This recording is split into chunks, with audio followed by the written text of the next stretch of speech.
Bene data, nshuti zacu mwebwe mukurikira televiziyo yacu Ikamba TV, turabasuhuje mu izina rya Yesu Kristo. Amahoro y'Imana bane namwe. Aho muri hose ndabifuriza umugisha w'Imana. Ndongera kurarikira gukora subscribe ndetse no kuraba iyi televiziyo Ikamba Calvary TV.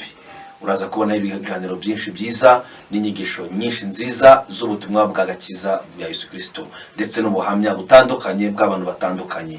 Yesu agumugisha uwo dukurikirana, Imana igumugisha. Nkuko bisanzwe tangire dusenga kugira ngo tubagezeho ubuhamya igice cya kabiri cy'umwana mwabonye witwa Bahati.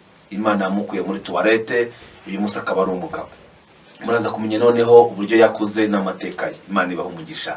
Mwami Imana yacu, tunge kuguha ikaze kugira ngo umane kubane natwe muri iki kiganiro, kugira ngo ubwiza bwawe bane natwe mu buhamya bwa mwene data wagiriye neza, wamukuye kure, urupfu rwawe rwagaragaye ariko umwereka ineza yawe. Hari n'abandi bameze nkawe ugiye kwereka ineza yawe. Twebwe twese wagiye utugirira neza. Turagushimira rero ko ugiye kubana natwe muri gahunda mu izina rya Yesu. Wari wowe wese ugiye kudukurikirana, reka umugisha kandi abare natwe muri iki kiganiro mu izina rya Yesu. Amen. Imana ibahe umugisha. Bahati, tongeye kuguha ikaze kuri mikoro ya televiziyo Ikamba TV. Murakoze cyane. Kugira ngo noneho ukomeze ubuhamya bwa igice cya kabiri, ababonye cya mbere bongere babone icya kabiri. Umwanya ni uwawe. Nongeye kubasuhuza mu izina rya Yesu Kristo.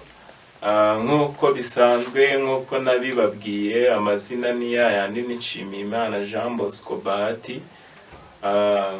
Ndi umuramyi, nkunda kuramya Imana, ndi umukristo ukunda Imana n'abantu bayo. Ubushize tuganira ku buhamya, twagarukiye ahantu nyine uburyo muka data yaje kwitaba Imana.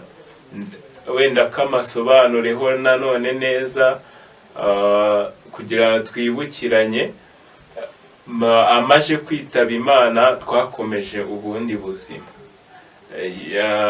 Yansigiye izina Bahati. Bahati mbisobanuye neza ni amahirwe. Yabonye ko wenda nshobora kuzagira amahirwe arenze ku y'ubwo ngubwo icyo gihe yambonanaga. Anyita rero Bahati, ariyo mpamvu n'izina ndikunda cyane, ahenshi ni naryo nkoresha nubwo ritari kwirangamuntu, ariko nzi ko byanga bikunda nzarishyirishaho kuko ndarikunda. Yambereye umubyeyi mwiza mu gihe ntari nzi mama, we yanyeretse urukundo rutuma nibuka ko nanjye nigeze kugira umubyeyi. Amaje kwitaba Imana twakuriye mu buzima buteye ubwoba, aribwo naje noneho no kuba mayibobo. Nagiye kuba mayibobo atari uko naniranye, ahubwo nagiye kuba mayibobo kubera ubuzima twari tubayemo. Nabaye mayibobo nkurikiye abana bazaga banyereka amafaranga, bakambwira ati tuyakura hana. Bayakuraga mu gutoragura ibyuma no gutoragura amakara. Nanjye rero ndavuga ati nta mafaranga njya mbona, kangira iki kambakurikire njya kureba ahantu hari iki bakura amafaranga. Nuko natangiye kuba mayibobo. Papa nyine nataha niriwe njya gutoragura amakara akankubita, nkamuhunga nkajya kurara munsi y'ikiraro kubera ko yankubitaga. Ariko sinabitewe no kunanirana, ahubwo nabitewe n'ayo mafaranga bandatiraga, bigatuma nanjye mba mayibobo. Njyewe tukiri wenda batoya nakuriye muri Sunday School aho bita Gikondo ka Rugira kuri ADPR. Nakuriye muri ADPR nkajya njya muri Sunday School bisanzwe. Nabaye mayibobo rero naraciye muri Sunday School. No kubaho mayibobo nta cyaha nigeze nkora gikorwa na mayibobo uko bizwi.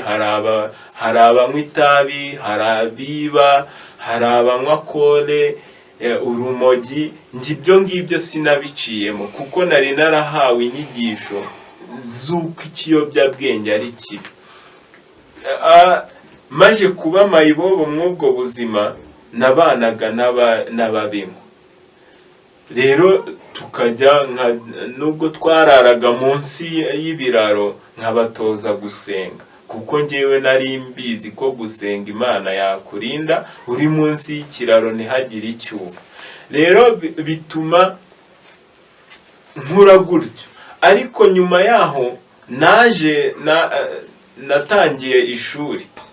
Ntangiye ishuri riza no kunanira, Satani yangabagaho ibitero, kuko hari umukobwa twiganaga yajyaga ikuzimu, noneho bamwitaga Ndagisa. Noneho Satani isa nk'aho imuntuma, iravuga ati byanga bikunda uyu mwana ashobora kuzaba uw'umugisha cyangwa uw'umumaro, kamurindagize hakiri kare.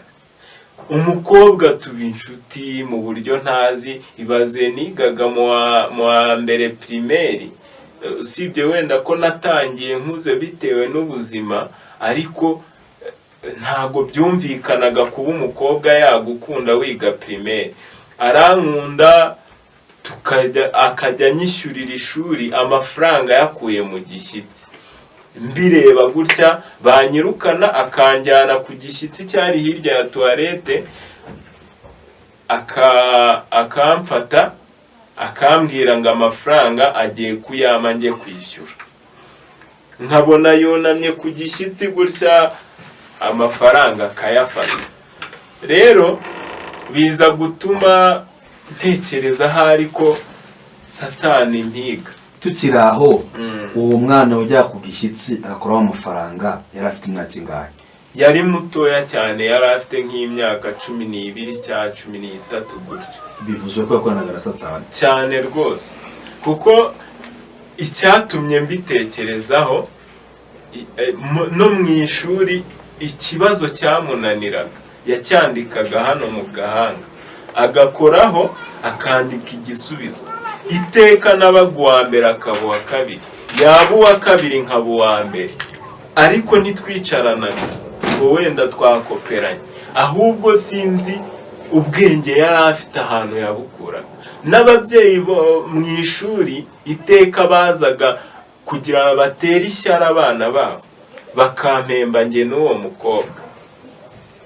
Abana babo bakagira ishyari kugira ngo bazatsinde ubutaha. Ababyeyi bakaduha impano, amakado. Nyine uwo mukobwa tukagendana cyane, kugeza aho bita Ntanga Umurimbo hariyo botike y'umuhungu umwe. Naranamubuze, umanza hari yarahombejwe n'amafaranga yagiye abona ava ikuzimu y'uwo mwana. Njye n'undi mwana bita Babuji w'umuhungu twari inshuti n'uwo mukobwa. Noneho akatujyana muri kantine, muri iyo botike hari harimo na kantine, akishyura amafaranga 5,000, akavuga ngo ntibamugarurire, ngo ayo ngayo nayo tugiye kunywera amata paka tuyamaze. Noneho ariko amafaranga yabaga yayakuye muri cya Gishyitsi yankuriragamo ayo kwishyura ishuri. Noneho uwo muhungu tugaca inyuma, yamaje kwishyura tukajya kwishyuza, kugaruza ya mafaranga. Wa muhungu akaduha amafaranga mazima, twe yafasha y'ikuzimu. Nyuma yaje guhomba, nyine yabayeho nabi, sinanamuheruka, umanza byaramukenesheje burundu. Biravuze ngo ubu wabwira abantu bakurikiye televiziyo Ikamba TV ko ikuzimu ava amafaranga? Abayo menshi. Abayo menshi, kuko njyewe narabibonye. Uwo mukobwa nyishyurira ishuri yarayampaga, nkayajyana muri biro, hari hayobowe n'umudirecteur bita Samsoni, nkayamuha gutya. Yabaga asa nasanzwe se? Nasanzwe rwose, ntaho wabitandukanyiriza. Amafaranga yavuye mu giti? Yavuye mu Gishyitsi cy'igiti rwose, kandi ubireba neza. Yarunamaga akavuga amagambo, kandi mu Gishyitsi nahageze nta mafaranga mbona. Yavuga ayo magambo, agakora mu Gishyitsi, akama amafaranga nkajya kwishyura. Rero ndahamya neza ko ikuzimu amafaranga abayo, kandi n'abakorera satani barahari. Nyuma na ishuri ryaje nyine kunanira, nkomeza bwa buzima bw'ubumayibobo. Byakunaniye gute kandi wari ufite amafaranga umuntu akwishyurira? Uwo mukobwa baje kwimuka mburana nawe. Urumva ko iyo ngumana nawe n'ubundi nanjye nari kuba umukozi wa satani, yari kunyigisha n'uburyo nayasaba, ariko bimutse bitunguranye turabura. Wenda niho Imana yashatse kunkiriza kugira ngo mburane nawe, kuko yabonaga hari ashobora kuzampindura. Ituma bimuka nkira gutyo. Kumubura rero nibwo ishuri ryananiye, kuko papa nta bushobozi yari afite bwo kunyishyurira. Mva mu ishuri njya kuba mayibobo. Ngeze nanone mu buzima bw'ubumayibobo nari mbumenyereye, ariko ntaramenyera neza. Nakoreraga ku iseta ya hari y'Igikondo, aho bitaga kuri Nyenyeri. Niho nari nzwi cyane, no mu isoko ry'Igikondo. Abazi isoko ry'Igikondo ririya riri haruguru ya Ecole Congolaise, naribayemo mvomera abantu ndi umwana mutoya. Nkajya kuvomera abantu, nkabahahira, bakampa amafaranga. Nkataha hehe? Nkataha muri rigori. Merezi ya ruguru bakiyubaka, ninjye muntu waraye muri ruhurura yaho ya mbere, wambuka ujya muri sitasiyo. Nayirayemo munsi hafi ukwezi kose. Imvura igwa, nk'ubu nzi strategy nshobora kuryama mu mazi nkasinzira, kandi abenshi ntibabishobora. Iyo wicaye mu mazi ukayatindamo arashyuha. Iyo ashyushye rero ugira ibitotsi, ariko mu gihe kwa kundi wumva ngo uratose ukajya ku ruhande, arakomeza agakonja, bigatuma udasinzira. Rero kugira ngo usinzire neza uyicaramo ntunyeganyege, agera haza n'ubushyuhe, warangiza nawe ukagira ibitotsi. Icyo gihe wabaga uri muri ayo mazi munsi y'ikiraro, nta nyamaswa, nta bisimba, birumva ko abantu batakugiraga imbabazi. Bari abantu wavomeraga, nta n'uwigeze kubaza ngo utahe? Mu buzima bwanjye sinjya nkunda kuvuga uko mbayeho. Niko nakuze ntazi, kuko nakuze nta muntu mbona ungirira impuhwe. Nanjye sinagize ibitekerezo byo kuvuga ngo kambwira umuntu wenda yangirira imbabazi, kuko mu gihe ntazibonye maje kubura mama, mu gihe ntazibonye maje kubura muka data wari unyitayeho, nta wundi wazinyeretse. Byatumye mba nk'ikiragi, simvuga uburyo mbayeho. N'abambonaga bitewe n'isuku nagiraga, bagira ngo ntaha mu rugo rw'abakire. Nkaza mu isoko nsa neza kandi nagiye koga mu gishanga. Nagera mu isoko bakabona ni nkaho mvuye mu rugo, kuko ndibuka ko nkiririmba muri korali y'abana kuri ADPR Karugira. Nayiririmbyemo hafi imyaka igera muri 4-5. Nta wuzi ngo ntahahe, nibera munsi y'ikiraro, ntaha mu biraro nyine, mu madushe y'abantu, mu matuwarete y'abantu. Ubwo aho ngaho nasinziraga neza iyo nararaga muri tuwarete, kuko imvura yaragwaga nkumva nta kibazo mfite.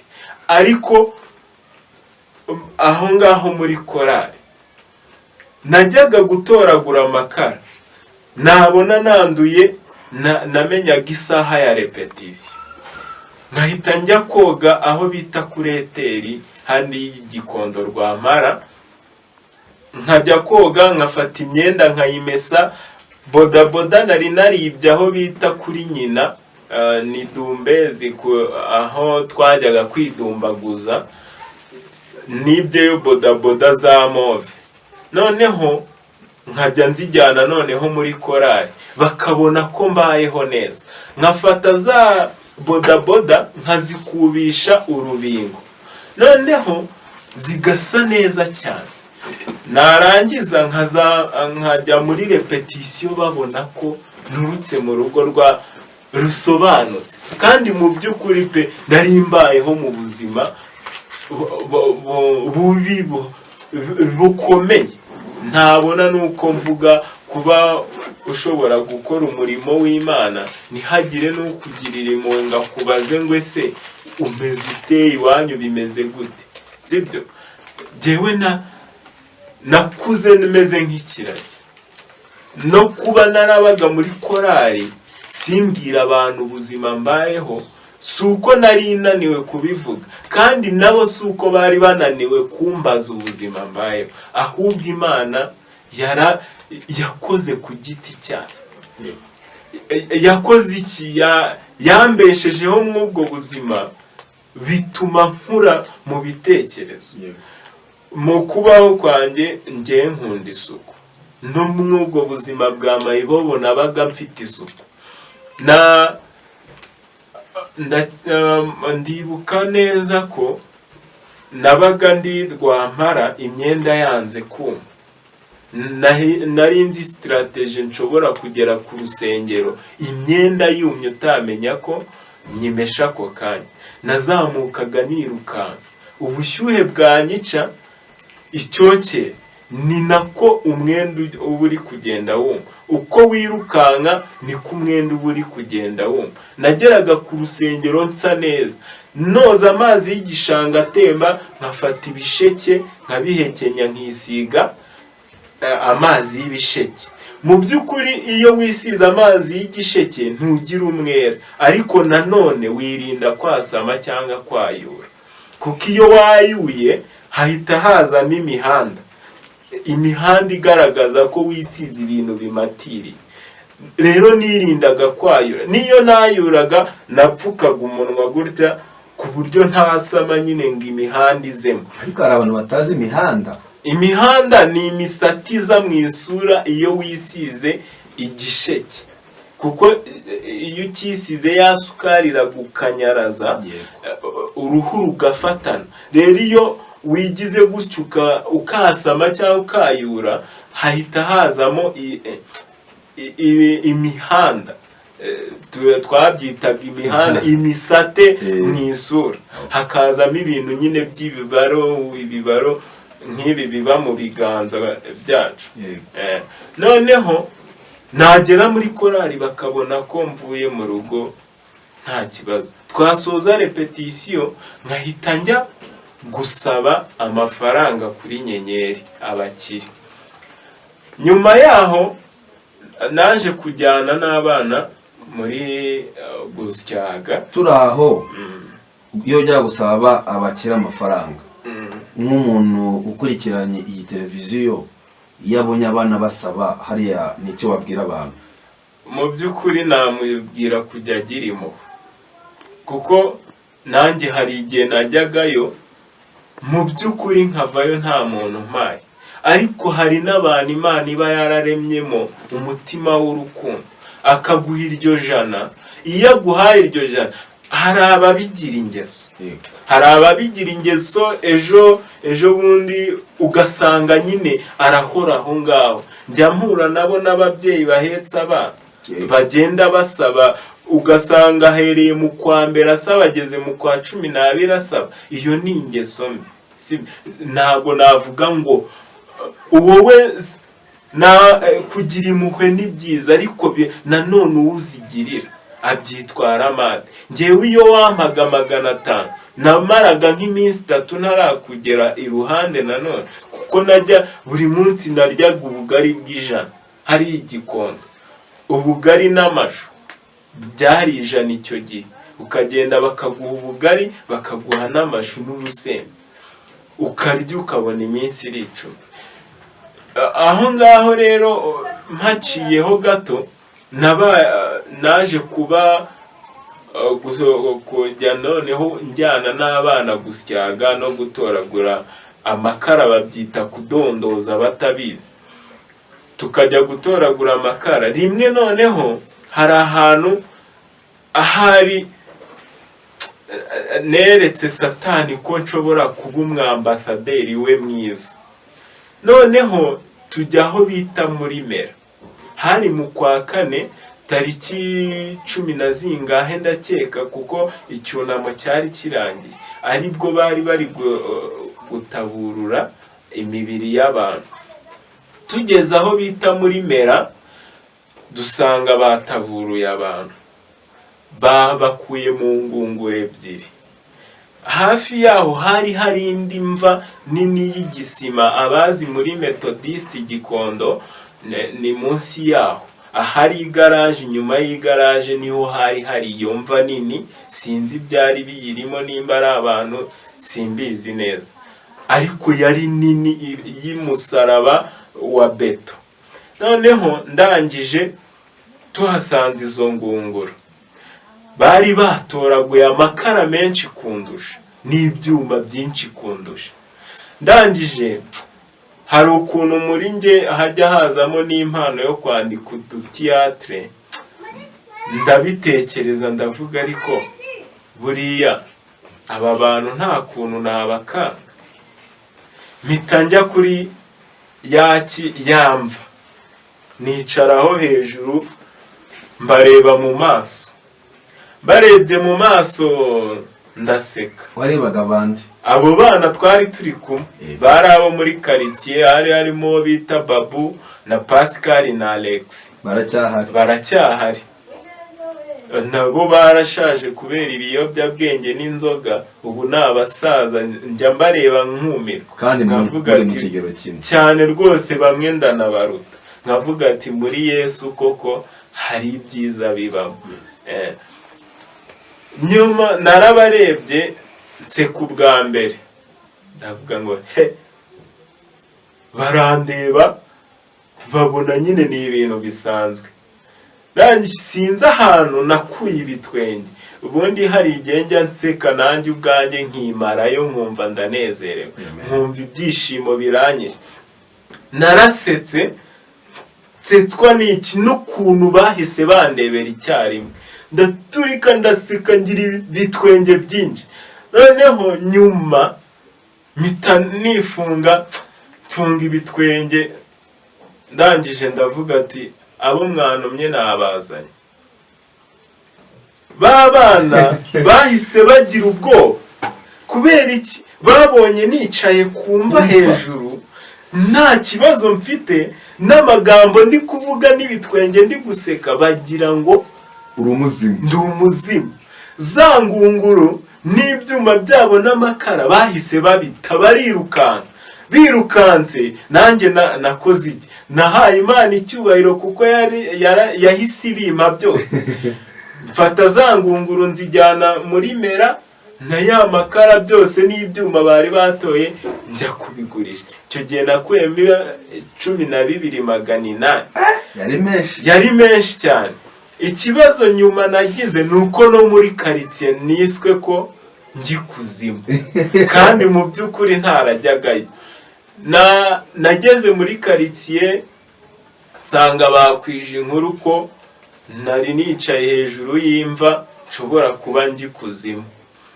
Bavuze uburyo nasetse, n'uburyo abazimu banyongoreye byinshi. Ndangije tujya gukina urusimbi. Mu rusimbi ho rwose nasengaga Imana, nta muntu wandyaga amafaranga yanjye. Ubu Bahati ku myaka yawe munakinya urusimbi bikomeye cyane, urw'ibishyimbo, urwo kubika, urw'amakarita, byose narabikina. Rero iyo nageraga mu rusimbi, bose ibiceri babaga bafite nabaga nzi ko ndi bubitahane, kandi mu by'ukuri nta kindi nakoreshaga. Bavuga ko gusenga mu bintu bibi Imana itakumva, ariko hari igihe gushyigikira, niko mbitekereza. Tukiri aho se tuhasanga rya zina rya Bahati, ariko ushobora kuba ryaragukurikiranye. Yes, nanjye ntekereza ko ariyo mahirwe nahoranaga. Bahati numvaga ko nyine ari amahirwe mora, kuko hari n'igihe ahantu natekereje ku iryo zina cyane.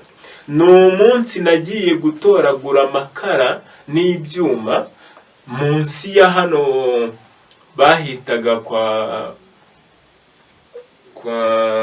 Makuza hano Rwandex, munsi ya Parumarake, ahahoze uruganda rwa Parumarake. nagiye gutora y'amakara iriya kaburimbo batarayikora, munsi hari y'insina. Nyiri insina bari bamennye ibipapuro byinshi n'imyanda mu ntuze mu rutoki rwe. Tujyayo, tugezeyo turi gutoragura ibipapuro n'ibitabo tureba ibirimo. Nyiri insina baraje, nyiri urwo rutoki ahageze. Icyo gihe ndibuka nari nacesejemu mfite igiceri cya 20 mu ntoki, nkihaye impumyi. Abo bana twagendanaga barambwira ngo ndi igicucu, ndi ikigoryi, kuko njyewe nari narigishijwe ko gutanga ari umugisha. Ndangije ndavuga ati mushobora kuba munsetse, ariko nkaza kubona arenze kuyo muhaye. Twaragiye uwo munsi natoraguye ibyuma, amashashi ya kera y'icyatsi n'ay'umukara. Nari mfite umufuka wazanagamo ifarini, mu masoko bashyiragamo inyanya bagafunga bakajya kuzicuruza mu dufuka. Ntoragura amakara yuzuye wa mufuka, ntoragura n'ishashi y'icyatsi n'igice cy'ishashi y'umukara. Bo babuze ibyo batora, bari bayafite make ariko ari njye mfite menshi. Kubera iki? Kubera ayo veni nahaye impumyi. Niko natekereje. Hari impumyi yabaga hariya kuri ekore yahoraga ivuga ngo impumyi irabasaba, impumyi irabasaba. Niwe nayahaye uwo mugabo. Uwo mugabo aje muri urwo rutoki yabonye ko abandi bari bumusige, kuko bafite ibintu byoroshye. Noneho njyewe abona naremerewe, arankurikira. Ndirukanka, yari afite umuhoro, atera umujugujugu. Ahantu nakuye ikirenge niho uwo muhoro wafashe ufata mu nsina, insina ihita igwa n'igitoki. Nahise ntekereza, ariko amahirwe ngira nyakurahe. Mpita ntekereza ku izina nitwa. Tukiri aho, ubwo hari abantu bafite amazina mabi barahari, kandi dusanze ko izina ribi rikurikirana umuntu cyane rwose. Imana ibafashe bazayasengere nabo. Wakomeza. Aho hantu nari mvuze ukuntu natekereje ku izina niswe. Aho ngaho mpavuye, maje ngaruke hamwe nakinaga urusimbi. Nahakiniye urusimbi nyine banyita ko njya ikuzimu. Noneho ni naho nari mvuze ngo ahari niho Satani yabonye ko naba umwambasaderi we akankoresha. Naje kuva noneho mu rugo nyirizina, aribwo nabayeho mayibobo ya nyayo. Ubwo buzima nabayeho bw'ubumayibobo bwa mbere, nabaga ntaha mu rugo, papa kankubita nkihangana. Ariko nyuma aho ngaho wenda ngeze, niho nabayeho mayibobo noneho igihe kinini. Nagiye hariya kuri Merezi, duhura n'umwana bitaga Kazungu, n'undi bitaga Nkundabayo. Tuba inshuti bikomeye, noneho bikomeye cyane. Uwo Nkundabayo yari inshuti yanjye, n'uwo Kazungu ari inshuti yanjye. Noneho uwo Kazungu ajya ikuzimu. Urumva, noneho Satani yabonye ko hahandi nicaye kumva. Niko njyewe nabitekereje. Yabonye ko naba umwambasaderi we cyangwa umukozi we. Aravuga ati reka noneho ampa umuntu ukurikirana. Byageze aho uwo Kazungu turarana. Abazi Gikondo hariya kuri Merezi, ahantu hari kontineri y'ubururu, inyuma yayo hari ikigega. Munsi harimo udukorodoro tubiri tumeze nk'uturyango. Niho twararaga, nahariyaye hafi umwaka. Turaramo, batoza gusenga, ariko mwuko gusenga. Twajya gusenga, Kazungu, wa muhungu wa mwana bita Kazungu, kari akana gatoya gahora mu isarubeti imwe, katajya kayikuramo katayimesa. Noneho twajya gusenga, wa mwana tukamubura. Twamara gusenga akagaruka. none buryo ukabibona neza cyane kuko ngewe naje kujya nsenga ndeba noneho Kazungu hari ukuntu natojwe ko ushobora gusenga ureba ukagira ibirangaza byinshi noneho nkajya ngira gutya nkareba noneho sinzi ukuntu nagiraga gutya nahumbura ndeba bagenzi banjye Kazungu nkamubura nkavuga ariko ubundi Kazungu ajya kuko twarebaga amafilime y'ininja tukavuga ngo agira feye z'ininja wenda nuko atabashaka gusengana natwe kuko ntitwari twakamenya ko ikuzimu umuntu abayo akabura akongera akagaruka wa mukobwa wo muri primaire ntiyajyaga abikora nawe sinatekerezaga ko ajya ikuzimu kuko sinari mbizi ko ikuzimu nyine abantu bajyayo nabimenye nyuma noneho uwo Kazungu twaba turi gusenga akabura twamubura twarangiza gusenga akaza akenshi kuko twari twarabaheje kuko banyaraga ku buriri uwitwa uwo Kazungu na Nkundabayo banyaraga ku bikarito nari mbyise uburiri ariko twari uburiri bwacu kuko iyo byanyagirwaga twarahangayikaga noneho Nkundabayo yaryama twari turi gusenga Kazungu adahari akumva amuri iruhande araryama ntitwari twasinzira ntazi igihe yaziye nyuma twaje kubimenya gute kwajya ikuzimu kuko hari strategy yakoreshaga ikuzimu bari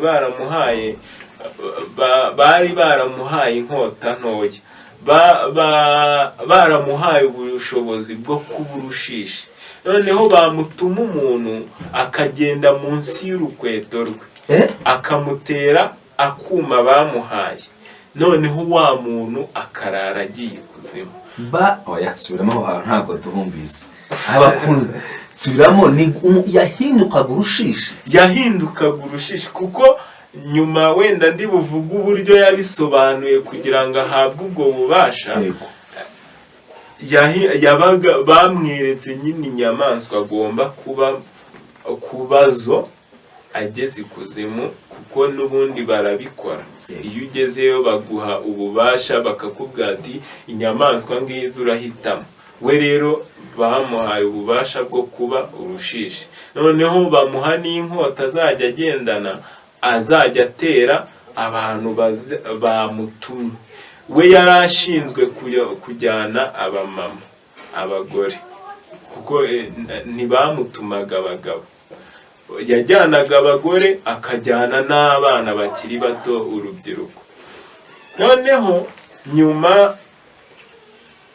nyuma yaho kugira ngo tubimenye ikuzimu bamutumye inshuti ze ebyiri z'inkoramutima uwa mbere yari uwo Nkundabayo barakundanaga cyane nanjye nari mbizi ko bakundana ahantu hose babaga bari kumwe inshuti ye ya kabiri yari njyewe noneho baramubwira ati uwa mbere azaza kuwa gatanu uwa kabiri azaza kuwa gatandatu bamuha iyo misiyo ariko mu bamama yajyanaga ubundi we icyo bamuhembaga amaraso yo mu mabere y'abamama barayakamuraga bakamuha amaraso yo mu mabere akaba ari yanywa ibyo yabivuze nyine nyuma wenda ndi bubigereho bamutumye inshuti ze ebyiri z'inkoramutima yari njyewe n'uwo Nkundabayo nk'uko nari mbivuze Nkundabayo yari kugenda kuwa gatanu njyewe nkagenda kuwa gatandatu noneho kuwa kane nijoro twararyamye twagiye ku isoko hari Igikondo aho bita muri Marato dutoragura y'ibikarito tujya kuryama tugeze aho bita mu Ngangi turaryama na bimwe bisanzwe turasenga tumaze gusenga Kazungu bya bindi bye n'ubundi arabikomeza byo kumubura araza iryo joro yaraye akoze Nkundabayo ku kibero ku itako, amushyiraho ikimenyetso cy'inzoka cy'uko ari bugende kuwa gatanu nijoro. Mw'iryo joro Imana niho yerekaniye gukomera kwayo. Kuwa gatanu twirirwanye na Kazungu, turirirwana umunsi wose, bigeze nijoro, bigeze mu masaa 12 turatandukana. Ntituzi uburyo twatandukanye. Twari turi gusaba amafaranga hariya kuri Nyenyeri, we arakomeza. Akomeje twebwe dusigara kuri Nyenyeri, we akomeza azamuka ku rya gatanu aho twararaga hariya kuri Merezi. Noneho dusubira inyuma duca muri Marato. Nanone tugiye kureba ibikarito turi burareho. Mama Nkundabayo yakoraga hano mu isoko ry'Igikondo atera amaproduwi. Noneho duhura nawe. Duhuye nawe abwira umuhungu we Nkundabayo, aramubwira ati se Nkundaba, n'ubu koko wanze kuza kuba mu rugo?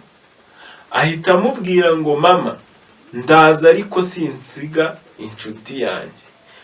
Mama aramubwira ati nta kibazo, ngwino muze tugende. Icyo gihe nitwararana na Kazungu. Kazungu arara ukwe, natwe turara ukwacu. Kandi uwo munsi wo kuwa gatanu nibwo Nkundabayo yari burare agiye. Kazungu rero yaramushatse aramubura. Amubuze turyama kwa Nkundabayo njye nawe. Noneho bukeye, kuko Nkundabayo nababwiye ko yanyaraga ku buriri, yari yaraye yambaye ubusa iryo joro turi iwabo. Noneho abyutse mbona ku itako ye hariho tatuwaje. Ndamubwire se Nkundabayo ko nta kintu ryumpisha, gute ushobora kuba wariteye tatuwaje ntumbwire? Arambwira njyewe nta tatuwaje mfite. Ndamubwira iryo tako ryawe urabona hatariho tatuwaje? Arebye nawe abonaho inzoka y'icyatsi, arikanga. Yikanze mbona ko byanga bikunda atazi uburyo yamugezeho. Nawe ayikoraho yumva iri mu mubiri neza nka tatuwaje. Noneho ndamwegera ndamubaza, mu by'ukuri ntabwo uzi ino tatuwaje ahantu yavuye? Arambwira ngo hoya. Mama Nkundabayo yumva turi kuvuga ibintu by'inzoka. Ndi kumubaza iyi inzoka. Akenshi tutwara nkunda kudutereka. Sinzi uburyo impamvu ntukunda. Nari nkafite karekare. Nshyira kuri ya nzoka isohoye uturimi. Nshyira ku turimi ndashishura gutya nshima ngo ndebe nimba ari inkovu. Mbona karimi karegutse. Kegutse nkafata gutya ndashishura igihu ndakijugunya. Nyijugunya hanze. Mama Nkundabayo aje tuvuga, yumva turi kuvuga iby'inzoka, ahita areba ku itaka abona Nkundabayo koko afiteho inzoka, kuko nashishuye icyo gihu hasigaraho inkovu. Hasigayeho inkovu, Mama Nkundabayo aje abona n'ubundi cya gishushanyo cy'inzoka n'igihu mwerekaho nkitaye. Noneho nyuma nibwo naje kumubwira ati cyangwa kwa kundi Kazungu ajya abura niwe wabigushyizeho.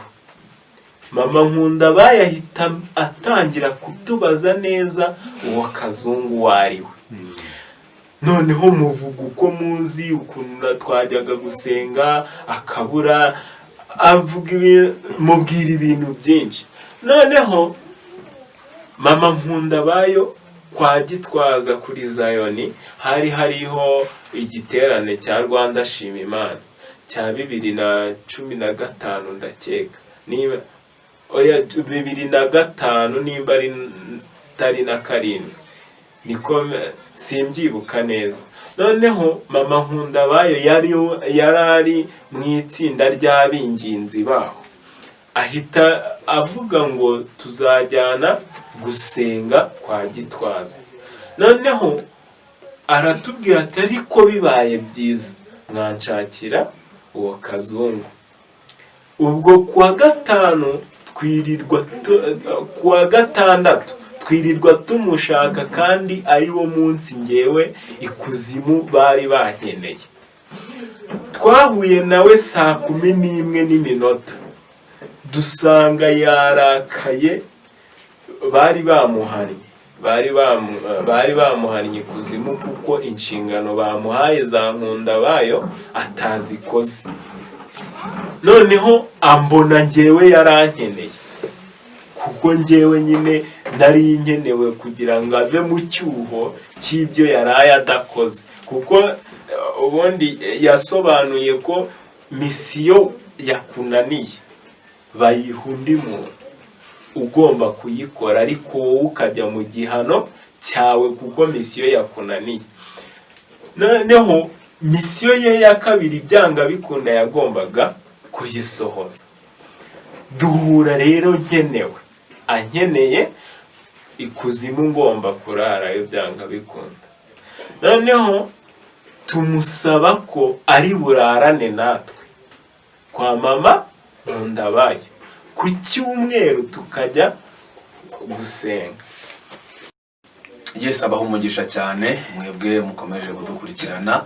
Reka tujye mu karuhuko, turagaruka tujya mu gice cya gatatu. Imana ikomeze kuguha umugisha, ukomeze kuri subscribe kandi ukomeze ube tayari kugira ngo ukomeze kumva ubuhamya. Ndabizi ko buzagufasha mu izina rya Yesu, amen.